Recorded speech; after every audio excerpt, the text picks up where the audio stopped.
যুক্তরাষ্ট্রের দক্ষিণাঞ্চলীয় জর্জিয়া অঙ্গরাজ্যের সামরিক বিমান বাহিনীর একটি ঘাঁটিতে এলোপাতাড়ি গুলি চালিয়েছে এক সেনা সদস্য।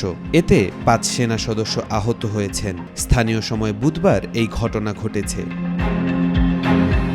জর্জিয়ার ফোর্ট স্টুয়ার্টে এই ঘটনা ঘটেছে। বৃহত্তম ওই সেনা ঘাঁটিতে হাজার হাজার সৈন্য এবং স্বজনরা বসবাস করেন। ওই সেনা সদস্যরা তার সহকর্মীদের আক্রমণ করার খবর জানার পরপরই জরুরি বিভাগের কর্মীরা সেখানে ছুটে যান।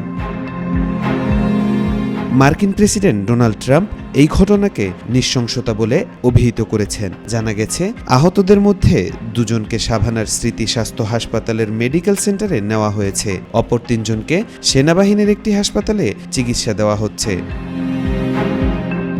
হামলাকারী হিসেবে 28 বছর বয়সী সার্জেন্ট কর্নেলিয়াস রেডফোর্ডকে শনাক্ত করা হয়েছে। তিনি সেনাবাহিনীর সক্রিয় সদস্য এবং ফ্লোরিডার জ্যাকসনভিলের বাসিন্দা। রেডফোর্ড 2018 সালে সেনাবাহিনীতে অটোমেটেড লজিস্টিক স্পেশালিস্ট হিসেবে যোগ দেন। তাকে ফোর্ট স্টুয়ার্ট ঘাটের 2য় ব্রিগেডে দায়িত্ব দেওয়া হয়েছিল।